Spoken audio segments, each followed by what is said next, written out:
मैं जरा आंकड़े और रुझान जो आ रहे हैं वो बता दूं, आप लोग सब कुछ सुन लिया, क्योंकि 10 बजे के बाद फिर हो सकता है आप में से कुछ बदलें कुछ ना बदलें, लेकिन अब जरा स्क्रीन पर रुझान और आंकड़े ले आइए। जो दर्शक हमारे साथ अभी जुड़े हैं, ये मामला बड़ा दिलचस्प बना हुआ है। एनडीए 292, 291 और इंडी अलायंस 210 पर है। ये ईवीएम की काउंटिंग के शुरुआती रुझानों के बाद तस्वीर दिख रही है।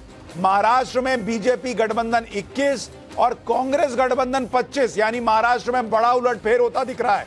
ओडिशा में आप देखिए बीजेपी 13 सीट पर आगे है, 20 सीटों के रुझान है, कांग्रेस 1, बीजेडी 6, यानी ओडिशा में बीजेपी जबरदस्त परफॉर्मेंस दे रही है।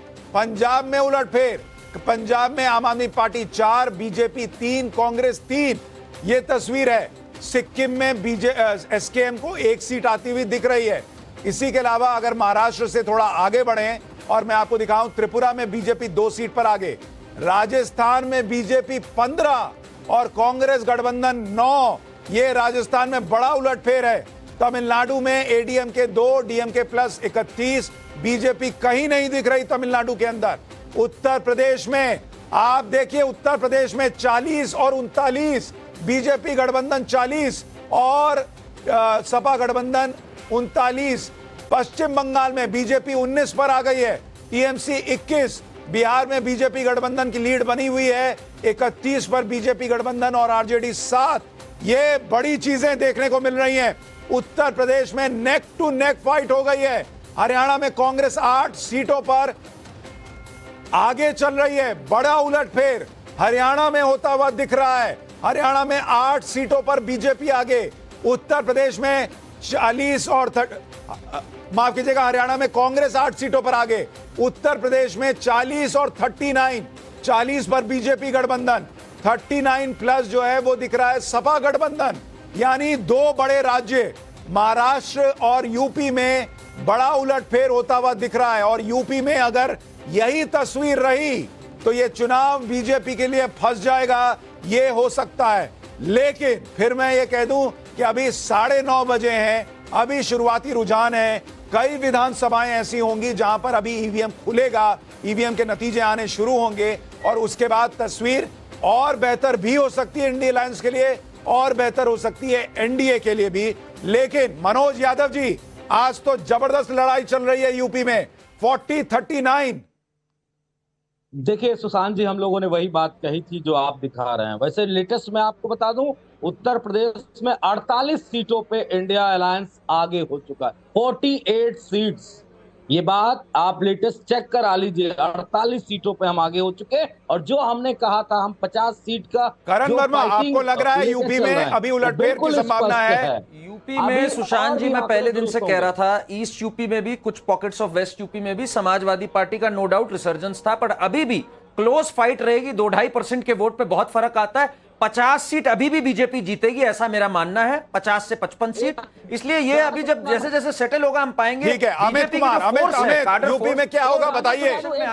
सुशांत, जो मुझे लग रहा है कि करीब 52 से 53 सीटें ऐसी है जो बीजेपी की है, क्योंकि मैंने भी उत्तर प्रदेश की बहुत सारे कॉन्स्टिट्यूंसी में घूमा है। करीब 12 सीटें ऐसी है जो कि सपा और सपा गठबंधन को मिल रही है। लेकिन सबसे बड़ी बात, सपा के साथ एक मुश्किल जो थी, जो 2019 में भी मिली थी, कि सपा का जो वोट है वो तो शिफ्ट होता है उनके अपने सहयोगियों के लिए, लेकिन उनके सहयोगियों का वोट शिफ्ट नहीं होता है। 19 में आपने देखा 10 बसपा जीती, 5 ही मिला था। इस बार भी है, सपा की सीटें जो है पूरी, जो समर्थक है पूरी शिद्दत से कांग्रेस के साथ थी। लेकिन कांग्रेस की जो वोट बैंक है, हालांकि बहुत ज्यादा बड़ा वोट बैंक नहीं है कांग्रेस को उत्तर प्रदेश में, लेकिन जो भी है वो उस तरह से शिफ्ट नहीं हुई है। तो अभी आप देखिए शुरुआती रुझान है, जो वो कह रहे हैं 50 प्लस जो है, करीब 55 सीट के आसपास मुझे लगता है वो लगभग तय है। करीब 12 से 15 ऐसी सीटें जिसमें मार्जिन बहुत कम होगा, वो तय करेगी कि उत्तर प्रदेश में। और देखिए यूपी में बड़े उलटफेर के संकेत देते हुए बड़ी खबर आ गई है। समाजवादी पार्टी अकेले इस वक्त उत्तर प्रदेश के अंदर 33 सीटों पर आगे चल रही है और बीजेपी अकेले 28 सीट पर। यह गठबंधन की बात नहीं कर रहा, इन दोनों पार्टियों का अकेले का परफॉर्मेंस बता रहा हूं। बीजेपी अभी यूपी में पीछे दिख रही है, 28 सीटों पर आगे चल रही है, और सपा से पीछे दिख रही है क्योंकि सपा अकेले 33 सीटों पर आगे।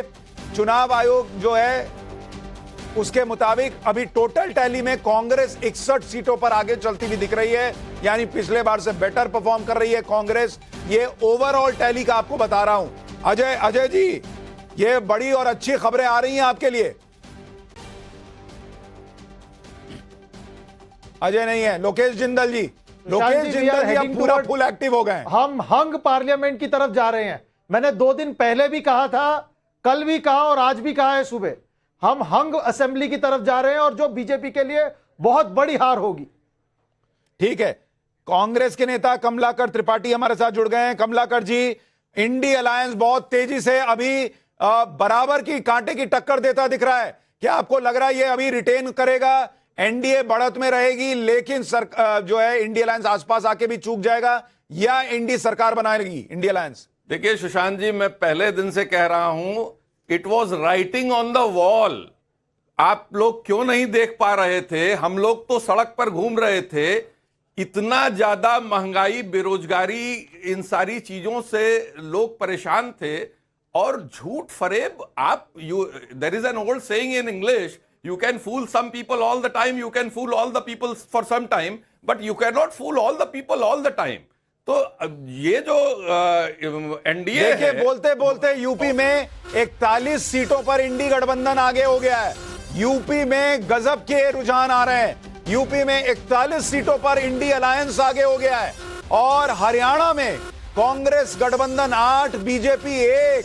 ये हरियाणा और यूपी, ये 2 ऐसे राज्य जहां बड़ा उलटफेर होता हुआ दिख रहा है। महाराष्ट्र में बीजेपी गठबंधन 23, कांग्रेस गठबंधन 23 और एनडीए 294 पर है इस वक्त। यानी एनडीए अभी भी स्पष्ट बहुमत से आगे है।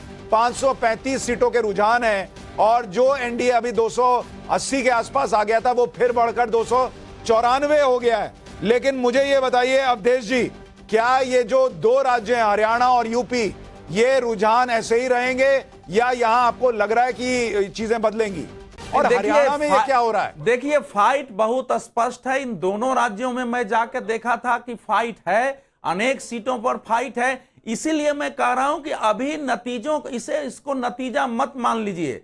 ये नहीं है कि हाँ कोई समाजवादी पार्टी ने अच्छा फाइट देखिए, बोलते बोलते जो लोग राइटिंग ऑन द वॉल बोल रहे थे, एनडीए 298 हो गया, अलग बता रहे हैं, 298 हो गया एनडीए, फिर से बढ़त दिख रही है एनडीए की। कमलाकर जी, अरे कर रहे थे अभी अभी अभी राइटिंग ऑन दी वॉल जो है वो इनको कहने दीजिए। मेरा मानना यह है कि ये लड़ाई है, हमको 12 बजे तक तो वेट करना पड़ेगा। 12 बजे के पहले आप सुनिए उत्तर प्रदेश का नहीं, उत्तर प्रदेश का सुनिए, उत्तर बजे तक अब देश जी कह रहे हैं कि 12 बजे तक पता चलेगा कि किसके चेहरे पर बाजा 12 बजेंगे। लेकिन इस वक्त यही दिख रहा है कि 2 ऐसे राज्य, हरियाणा में बीजेपी की सरकार, लेकिन वहां बीजेपी पीछे। उत्तराखंड में बीजेपी क्लीन स्वीप कर रही है, 5 की 5 सीट जीतती दिख रही है। लेकिन यूपी के अंदर बीजेपी और इंडी अलायंस में जबरदस्त लड़ाई दिख रही है, ये दिख रहा है। लेकिन मैं यही कहूंगा, जो नेता, जो पत्रकार राइटिंग ऑन द वॉल मान के बैठे हैं, उनको इंतजार करना चाहिए, क्योंकि ये अभी ईवीएम की गिनती चल रही है।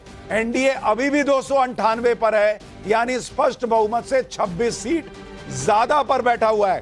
पंकज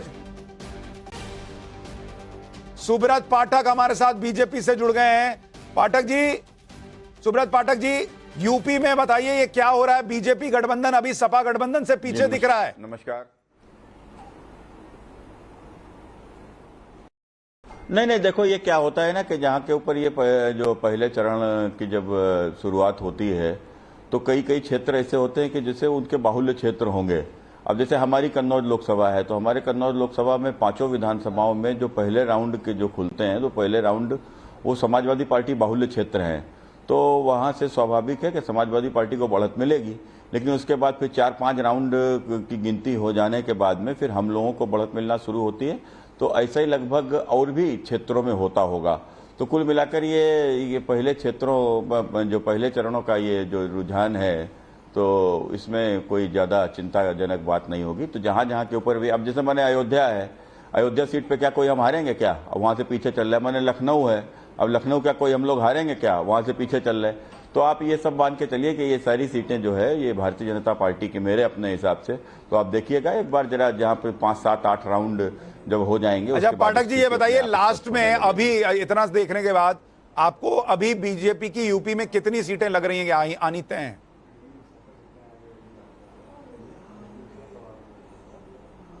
अब देखो जिस हिसाब से जो क्या नाम, जो एग्जिट पोल आए हैं, तो एग्जिट पोलों में और उसके पूर्वानुमान के हिसाब से भी मैं समझता हूं कि 70 से प्लस सीटें रहना ही चाहिए भारतीय जनता पार्टी। 70 प्लस अभी भी उम्मीद है। मनोज यादव जी, सुब्रत पाठक जी कह रहे हैं कि अभी बहुत उलटफेर होगा, ये शुरुआती राउंड्स की काउंटिंग चल रही है और इसलिए ये यूपी में जो अभी इंडिया अलायंस आगे दिख रहा है वो पीछे हो जाएगा।